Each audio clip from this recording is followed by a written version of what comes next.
बाहर जब भी एक विस्फोट की आवाज गूंजती तभी आदमी उसी समय सीवर पाइप को एक बार पीटता, क्योंकि सिर्फ इसी तरह वह तेज आवाज को छुपा सकता था और ऊपर मौजूद जेल के गार्ड को सुनने से रोक सकता था। यह मोटी सीवर पाइप ही उसकी एकमात्र बचने की राह थी। कई बार कोशिश करने के बाद आखिरकार आदमी ने उसे तोड़ने में सफलता पा ली। उसी पल भारी मात्रा में गंदा पानी बाहर आ गया, साथ ही एक अजीब सी बदबू भी फैल गई, लेकिन उसे इसकी कोई परवाह नहीं थी। वह तुरंत ही बेहद गंदी पाइप में घुस गया और आजादी की ओर बढ़ चला। भले ही अंदर चारों ओर गंदे पानी और मल की बदबू थी, फिर भी उसने दांत भींचकर हिम्मत नहीं हारी, क्योंकि इस जेल से भागने के लिए उसने लगभग 20 साल लगा दिए थे। सीवर से बाहर निकलने के बाद उसने एक पल भी बर्बाद किए बिना जंगल की ओर दौड़ लगा दी। जल्द ही सीन अगले दिन सुबह पर शिफ्ट हो गया। जब जेलर ने कैदियों की गिनती की तो पाया कि 245 नंबर कमरे का कैदी काफी देर तक बाहर नहीं आया। अगर मैं ऊपर आया तो मार मार कर तुम्हारी चमड़ी उधेड़ दूंगा। जब कमरे से कोई हलचल नहीं हुई तो गुस्से में जेलर सीधे ऊपर चढ़ा, पर दरवाजे पर पहुंचते ही हैरान रह गया, क्योंकि सेल में कोई था ही नहीं। दूसरी ओर जब जेल सुपरिटेंडेंट कपड़े बदल रहा था तभी उसने अलार्म की आवाज सुनी। उसे तुरंत गड़बड़ का एहसास हुआ और वह जल्दी से जेल की ओर भागा। इसके बाद उसने जेल के गार्ड्स को गालियां देना शुरू कर दिया, क्योंकि कल रात गिनती के समय तो वह यही था, अब अचानक कैसे गायब हो गया। तुरंत बाद उसने अपने गार्ड्स को बुलाकर उस आदमी के सबसे अच्छे दोस्त रेड को बुलाया, जो एक कैदी था। उसे लगा कि ये दोनों हमेशा साथ रहते थे, तो भागने से पहले उस आदमी ने जरूर रेड को कुछ बताया होगा।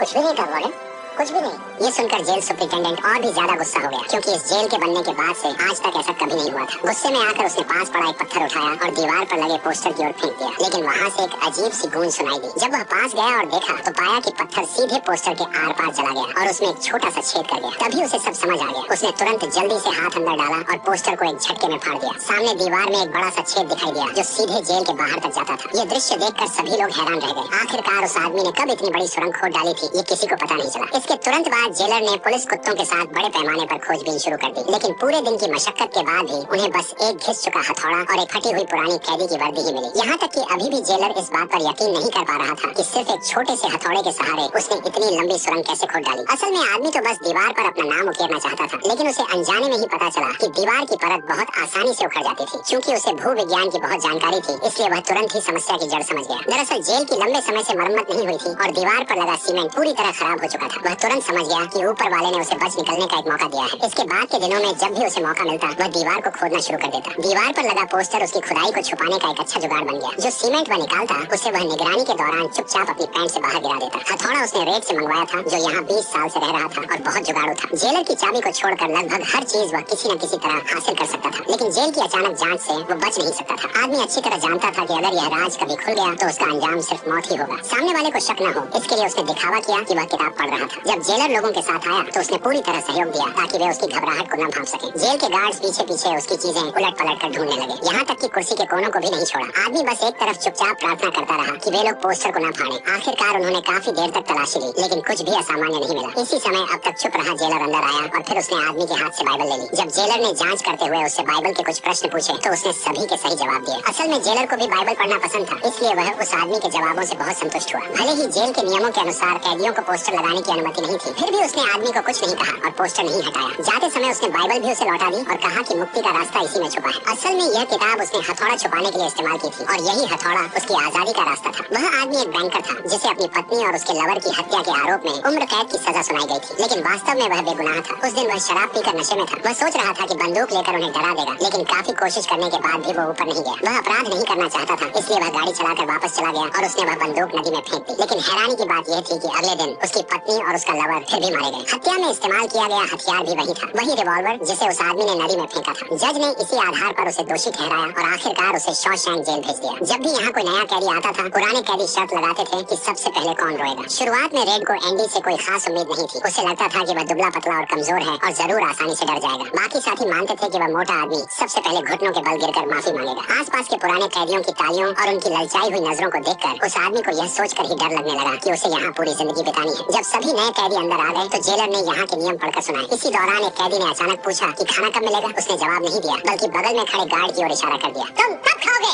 जब हम कहेंगे, बात भेजे में घुसिया नहीं हरामजादे।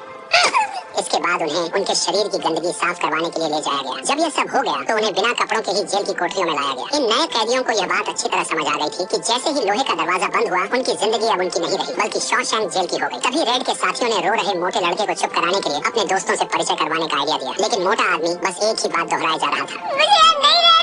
उससे और बर्दाश्त नहीं हुआ। वह रोने और चिल्लाने लगा कि उसे घर जाना है। जल्द ही उसके शोर ने जेल के गार्ड्स का ध्यान अपनी ओर खींच लिया। जब वे पहुंचे तो मोटा आदमी और भी तेज रोने लगा और उनसे उसे जाने देने की विनती करने लगा। अंत में उसे बेरहमी से घसीटकर बाहर ले जाया गया। फिर कप्तान ने उसकी जमकर पिटाई की। आसपास के कैदी यह सब देख नहीं सके और उसके लिए रहम की भीख मांगने लगे, लेकिन किसी भी गार्ड ने उनकी एक भी बात नहीं सुनी और वे उसे बेरहमी से पीटते रहे। ज्यादा देर नहीं बीती थी कि मोटा आदमी जमीन पर पड़ा रहा और उसमें कोई हलचल नहीं हुई। इसके बाद कप्तान ने लोगों से कहा कि उसे मेडिकल रूम ले जाया जाए और बाकी कैदियों को चेतावनी दी कि अगर उन्होंने फिर शोर मचाया तो उनका भी यही हाल होगा। लेकिन जब मोटे आदमी वहाँ पहुँचाया गया तब तक डॉक्टर जा चुके थे और वह पूरी रात वहीं पड़ा रहा। सुबह जब डॉक्टर जल्दी पहुँचे तब तक कुछ भी किया नहीं जा सकता था। जो कैदी उसे दोस्त बनाना चाहता था वह यह सुनकर वह यकीन नहीं कर पाया और सबको यह बात समझ आ गई कि यहाँ एक कैदी की जान की कोई कीमत नहीं थी। सब लोग पहले की तरह ही खाते पीते रहे, किसी को उसकी याद नहीं रही। जल्द ही एंडी को भी परेशानी का सामना करना पड़ा क्योंकि लड़कों के साथ बलात्कार करने वाले गे कैदी की उस पर नजर पड़ गई। किसी से टाका भिड़ा या नहीं? किसी ने अब तक तेरा गेम बजाया या नहीं? ये समझने के बाद उसने चुपचाप मुड़कर जाने का फैसला किया, लेकिन सामने वाला उसे छोड़ने के मूड में नहीं था। उस दिन आदमी हमेशा की तरह लॉन्ड्री में काम कर रहा था। तभी एक सहकर्मी ने उसे स्टोर रूम से ब्लीचिंग पाउडर लाने के लिए बुलाया। उसने बिना किसी हिचकिचाहट के हाँ कर दी, लेकिन जैसे ही वह सामान लेने के लिए झुका वही गे आदमी अचानक बिना कोई आहट किए उसके पीछे आ खड़ा हुआ। उसके साथ दो और लोग भी थे जिन्हें शॉशैंक की 3 बहनें कहा जाता था। आदमी को तुरंत गड़बड़ का एहसास हुआ। उसने जल्दी से ब्लीचिंग पाउडर उठा लिया, लेकिन जैसे ही वो कुछ करने वाला था उनमें से एक ने पीछे से आकर उसे कसकर पकड़ लिया। नतीजा साफ था, वह उन लोगों के सामने टिक नहीं पाया और अपनी बेल्ट खुलवाने के लिए मजबूर हो गया। यहीं से उसकी 2 साल लंबी अपमानजनक जिंदगी की शुरुआत हो गई। आने वाले दिनों में 3 बहनें अक्सर उसे ढूंढ लेती थी। इसी वजह से उसके शरीर पर हमेशा चोटों के निशान रहते थे। अगर ऐसा ही चलता रहा तो वह ज्यादा दिन तक यह सब सहन नहीं कर पाता। तीसरे साल के बाद हालात में एक नया मोड़ आया। जेल की छत की मरम्मत की जरूरत थी और इसके लिए उन्हें 10 कैदियों की जरूरत पड़ी। कैदी अच्छी तरह समझते थे कि खास काम का मतलब होता था ज्यादा पैसा, इसलिए हर कोई उन 10 में शामिल होना चाहता था। लेकिन जगह सीमित थी, पर रेड के लिए ये कोई मुश्किल की बात नहीं थी। उसने 10 पैकेट सिगरेट देकर जेलर को मना लिया और अपने सभी साथियों के नाम उस सूची में शामिल करवा दिए। उसने उन 10 लोगों में एंडी का नाम भी डलवा दिया। वह उसके हालात को अच्छी तरह समझता था, इसलिए वह इस बेचारे की मदद करना चाहता था। कम से कम मरम्मत के इस काम के दौरान 3 बहनें उसे परेशान नहीं कर पाई। इसी दौरान उस आदमी को खुद को साबित करने का एक मौका मिल गया। टीम लीडर गार्ड से बातचीत करते हुए अनजाने में यह बता बैठा कि उसके भाई ने मरने के बाद एक बड़ी विरासत छोड़ी है, जिसमें से सिर्फ 4 लाख रुपए उसके हिस्से में आए हैं, लेकिन सरकार उसमें से लगभग आधा टैक्स वसूलने वाली है, जिससे वह बेहद परेशान है। बैंक कर्मचारी होने के नाते उस आदमी के दिमाग में तुरंत एक जबरदस्त आइडिया आया। वह सीधे कप्तान की ओर बढ़ गया। उसे आगे आते देखकर उसके साथियों की तो जैसे सांसें ही थम गईं। कैप्टन हैडली,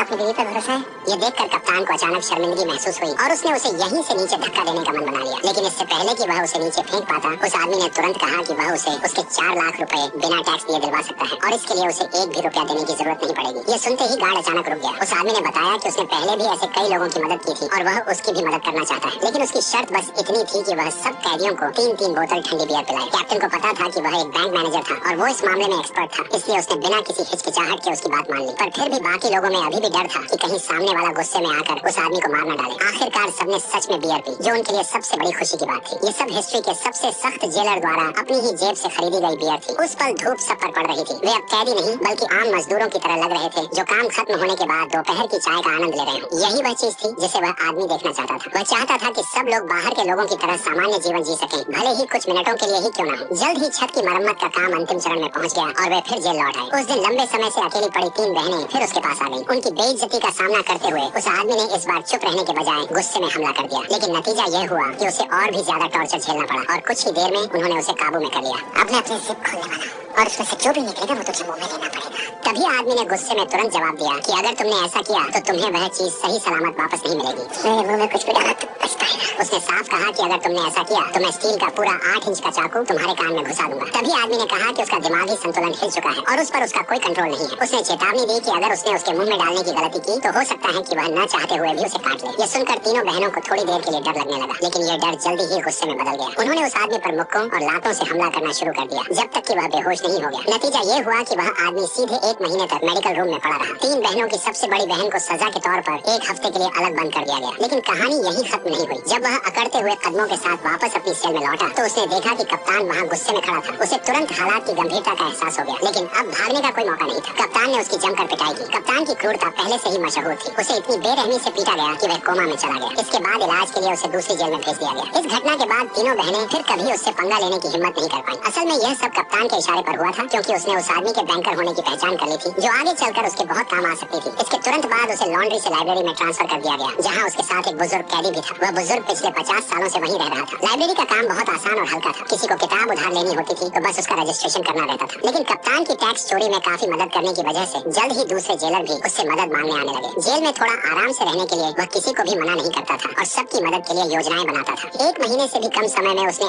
आधे से ज्यादा जेलरों के लिए टैक्स रिफंड की प्रक्रिया पूरी कर दी थी। कुछ ही समय में वह पूरे जेल में मशहूर हो गया, यहाँ तक कि जेल सुपरिंटेंडेंट भी उससे मदद मांगने लगा। उसका काम इतना बढ़ गया था कि कभी कभी रेड को भी उसकी मदद के लिए बुला लिया जाता था। लाइब्रेरी को बड़ा करने और सबको नई किताबें पढ़ने का मौका देने के लिए उसने फिर से जेल सुपरिंटेंडेंट से फंड की मांग की, लेकिन उसने बताया कि फिलहाल जेल की फाइनेंशियल पोजीशन अच्छी नहीं है और लाइब्रेरी बढ़ाने के लिए एक्स्ट्रा फंड उपलब्ध नहीं है। हालांकि एक ही रास्ता था, राज्य विधानसभा से पैसे मांगे जाएं। उनकी अनुमति से उसने राज्य विधानसभा को हर हफ्ते चिट्ठी लिखकर फंड की मांग करनी शुरू कर दी, लेकिन हर बार उसकी चिट्ठी का कोई जवाब नहीं आया। फिर भी वह इतनी आसानी से हार मानने वाला नहीं था। उसने लगातार 6 साल तक चिट्ठियां लिखी। इसी दौरान एक दिन लाइब्रेरी में एक अजीब घटना घटी। कैदी ओल्ड ब्रुक ने चाकू लेकर अपने एक साथी को बंधक बना लिया। वह यहाँ बहुत लंबे समय से रह रहा था, हमेशा शांत और हंसमुख रहता था और उसने कभी भी ऐसा व्यवहार नहीं किया था। असल में उसकी पैरोल मंजूर हो गई थी और वह जल्द ही यहाँ से जाने वाला था। ये अपने आप में एक अच्छी बात थी, लेकिन वह इस जेल में 50 साल से रह रहा था। वह यहाँ की हर चीज का आदी हो चुका था और बाहर जाना बिल्कुल नहीं चाहता था। इसलिए उसने यहाँ रुकने के लिए आदमी को मारने का फैसला किया। लेकिन एंडी के लगातार समझाने के बाद उसने आखिरकार अपने हाथ में पकड़ी हुई छुरी नीचे रख दी और इस सच्चाई को स्वीकार कर लिया। बाकी लोग ये समझ नहीं पा रहे थे कि कोई इंसान हमेशा जेल में ही रहना क्यों चाहेगा। वे तो यही चाहते थे कि किसी तरह बाहर निकल जाए। रेड ने कहा कि उसे यहाँ अपनापन महसूस होता है। शॉशैंक जेल में वह एक बहुत खास इंसान है। यहाँ उसकी पहचान है, उसका सम्मान है, लेकिन बाहर वह कुछ भी नहीं है। बाहर जाने के बाद वह बस एक बूढ़ा आदमी रह जाएगा जिसे कोई यह तक नहीं पूछेगा कि वह कौन है। बहुत जल्दी वह दिन भी आ गया जब उसे बाहर जाना था। उसने उस कौवे को जिसे उसने प्यार से पाला था आजाद कर दिया और खुद भी रिहा होने का अनुभव किया। यहाँ के गार्ड्स भी उसकी बहुत इज्जत करते थे। जब वह लोगों और गाड़ियों से भरी सड़क पर खड़ा हुआ तो उसके चेहरे पर एक अजीब सी उलझन थी। वह इस समाज से बहुत लंबे समय तक दूर रहा था। बाहर की दुनिया उसके लिए अब पूरी तरह अजनबी हो चुकी थी। 50 साल पहले उसने सिर्फ एक कार देखी थी, लेकिन अब सड़कों पर कारों की भरमार थी। सरकार ने उसके लिए टेम्पोरेरी घर की व्यवस्था की और उसे सुपरमार्केट में पैकिंग का काम दिला दिया। लेकिन उम्र ज्यादा होने की वजह से वह बूढ़ा आदमी बहुत धीरे काम करता था और अक्सर गलतियां कर बैठता था। कस्टमर्स की लगातार शिकायतें सुनकर मैनेजर सबके सामने उसे डांट देता था। किसी को इस बात की परवाह नहीं थी कि वह एक बूढ़ा आदमी था। उसका कोई दोस्त भी नहीं था जिससे वह बात कर सके। रात को सोते समय वह अक्सर कल्पना करता था कि जब वह जागेगा तो फिर से जेल की अपनी कोठरी में होगा, क्योंकि वहीं वह जिंदा रह सकता था। उसने यहाँ तक सोच लिया था कि वह फिर से डकैती करेगा ताकि दोबारा जेल लौट सके, लेकिन वह बहुत बूढ़ा हो चुका था। अब वह उस तरह की चोरी करने की हालत में नहीं था। कुछ ही समय बाद उसने एक दुखद फैसला ले लिया। उसने चाकू से अपना नाम कमरे की दीवार पर खोदा और फिर बिना किसी हिचकिचाहट के फांसी लगाकर आत्महत्या कर ली। इस तरह उसके दुखद जीवन का अंत हो गया। जब जेल के बाकी कैदियों को यह खबर मिली तो वे गहरे दुख में डूब गए, खासकर रेड। वह भी यहाँ 30 साल से था। हर बार जब वह पैरोल के लिए आवेदन करता था तो वह विनम्रता से जवाब देता था कि उसने अपने आप को सुधार लिया है और अब वह समाज के लिए कोई खतरा नहीं बनेगा, लेकिन हर बार उसे मना कर दिया जाता। इस बीच एंडी बड़ी संख्या में किताबें और 18,000 रुपए का फंड मिल गया जो सोमवार को भेज दिया गया था। गार्ड्स चाहते थे कि वह आदमी अब और पत्र न लिखे और खुद को रोक ले। उसकी मेहनत आखिरकार रंग लाई और उसने तय किया कि अब से वह हर हफ्ते 2 पत्र लिखेगा। सफलता का जश्न मनाने के लिए उसने एक बार फिर शौचालय जाने का बहाना बनाया और चुपके से एक रिकॉर्ड निकाल कर बजा दिया। इसके बाद उसने सभी दरवाजे बंद कर दिए और रेडियो चालू कर दिया। अब हर कोई यह संगीत सुन सकता था और सब हैरान थे, ध्यान से सुनने लगे, क्योंकि पहले रेडियो पर केवल जेलर की लगातार चेतावनियां ही आती थी, लेकिन इस बार गाना बज रहा था। जब जेलर वहां पहुंचे तो वह आदमी आराम से कुर्सी पर लेटा हुआ गाने का आनंद ले रहा था। जेलर की चेतावनी का उसने कोई जवाब नहीं दिया। उसने किसी की परवाह नहीं की, बल्कि वॉल्यूम और भी ज्यादा बढ़ा दिया। ये देखकर जेलर गुस्से में आ गया। उसने बाहर से जबरदस्ती दरवाजा तोड़ दिया, जिससे कांच भी टूट गया। नतीजा यह हुआ कि उसे 2 हफ्ते के लिए सजा में डाल दिया गया। अच्छा यह था कि उसने पहले कई लोगों की मदद की थी, वरना उसे वहीं मार दिया जाता। आखिरकार 2 साल बाद उसकी मेहनत फिर से रंग लाई। सोमवार को उसे पता चला कि 18,000 रुपए की रकम को बढ़ाकर 45,000 रुपए कर दी गई है। जल्दी ही यहाँ सबको पढ़ने के लिए जगह मिल गई और एक ही बार में बहुत से लोग वहाँ आने लगे। जल्द ही वह आदमी सुपरिंटेंडेंट के लिए काले धन को सफेद करने का औजार बन गया। हर बार वो जेलर को मिले पैसों को सफलता पूर्वक सफेद कर देता और फिर उन्हें अलग अलग बैंक खातों में जमा कर देता। लेकिन उस चालाक एंडी ने एक तरकीब सोची। उसने कानून की खामियों का फायदा उठाते हुए एक नकली व्यक्ति बना लिया और सभी बैंक खातों को उसी के नाम पर दर्ज कर दिया। हालांकि जब भी वह आदमी चाहता वह उस नकली व्यक्ति को पल भर में खुद में बदल सकता था और सारी रकम निकाल सकता था। अब जल्द ही समय 7 साल आगे बढ़ गया और जेल में फिर नए कैदी लाए गए। उनमें से टॉमी सबसे ज्यादा मशहूर था। उसे घर में घुसकर डकैती के आरोप में पकड़ा गया था और यह पहली बार नहीं था जब वह जेल आया था, इसलिए आते ही वह सबके साथ घुल मिल गया। उसकी एंडी के साथ भी अच्छी दोस्ती हो गई। एंडी ने टॉमी से हाई स्कूल डिप्लोमा का इंतजाम करने को कहा ताकि बाहर निकलने पर उसे नौकरी ढूंढने में आसानी हो सके। असल में टॉमी ही वह इंसान था जो एंडी की पत्नी की मौत की सच्चाई उजागर करने वाला था। एक दिन वह रेड से बात कर रहा था, तभी उसने अनजाने में पूछ लिया कि वह किस वजह से जेल आया था। बीवी को किसी गर्लफ्रेंड के साथ सोते हुए देख लिया।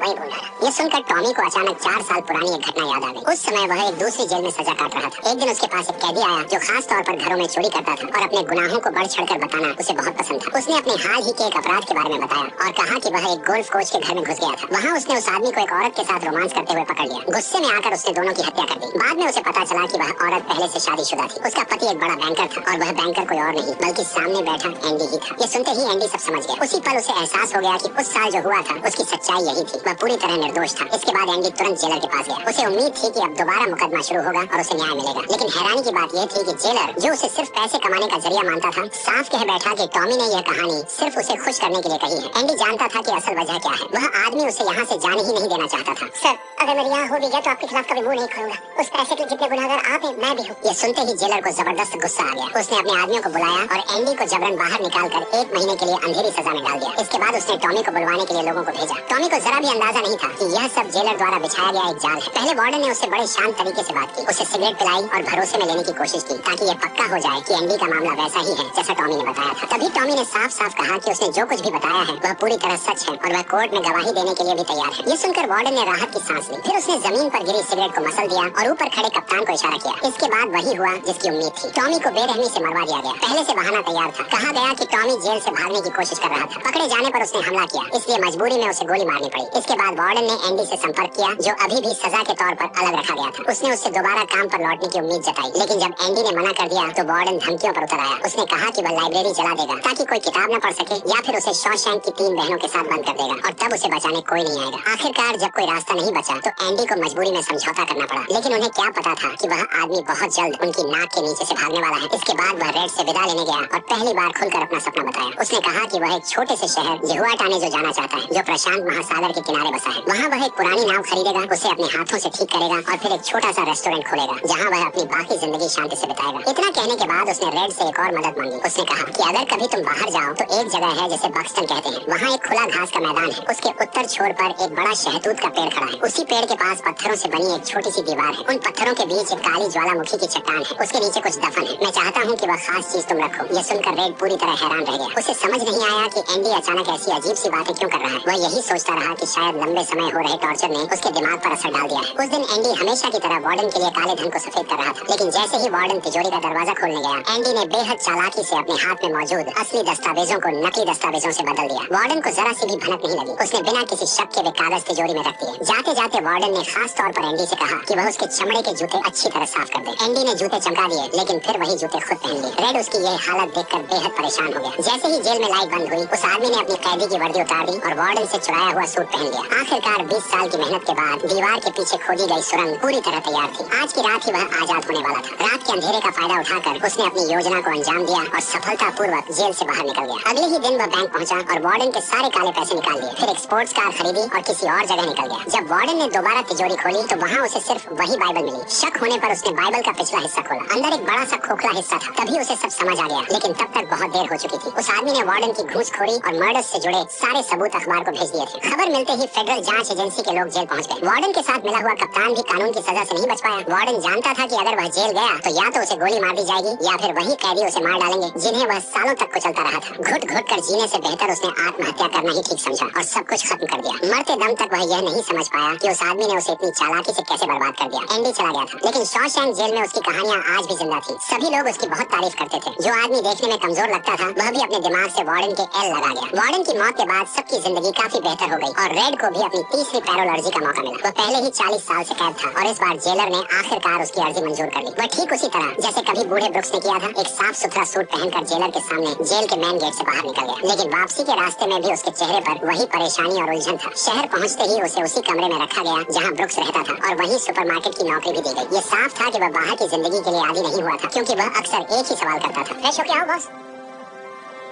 हर बार तुम्हें जब जाना हो तो मुझे पूछने की जरूरत नहीं, तुम जा सकते हो, समझ गए? आदमी को जेल में 40 साल हो गए थे, इसलिए हर बार परमिशन लेना उसके रोजमर्रा की जिंदगी में आ गया था। पर वह चाह कर भी उसे छोड़ नहीं पा रहा था। वह बस सोचता था कि कैसे भी वह अपनी पैरोल तोड़ दे ताकि वह वापस जेल में भेज दिया जाए। वो भी ब्रुक्स की तरह अपनी जान लेना चाहता था, पर दिल में उस आदमी से किया वादा अब भी था। फिर वो बताई गई जगह पहुंचा। कई ऊंचे पहाड़ों को पार करने के बाद उसने आखिरकार वह बड़ा पेड़ ढूंढ लिया। पत्थरों से बनी दीवार के साथ चलते हुए उसे काली ज्वालामुखी की चट्टान दिखी। जब उसने उसे हटाया तो उसके नीचे सचमुच कुछ छुपा था, एक धूल भरा लोहे का डिब्बा। जब चारों ओर कोई नहीं था। तब रेड ने उसे खोला। उसके अंदर एक चिट्ठी और नोटों की एक गड्डी थी। चिट्ठी में एंडी ने लिखा था कि उसने जूहा तानियों के छोटे कस्बे में सब कुछ तैयार कर रखा है, बस अब रेड के आने का इंतजार है। ये पढ़ते ही रेड बिना एक पल गवाए तुरंत एंडी से मिलने के लिए निकल पड़ा। उसने काफी लंबा सफर तय किया और जब आखिरकार वहाँ पहुँच गया तो देखा कि एंडी अपनी बताई गई नाव को खिस रहा था। तभी अचानक एंडी की नजर रेड पर पड़ी और उसे देखकर वह बेहद खुश हो गया और यहीं पर यह शानदार मूवी खत्म हो गई। अगर आपको यह वीडियो अच्छी लगी हो तो हमारे चैनल को सब्सक्राइब और वीडियो को लाइक जरूर कीजिएगा।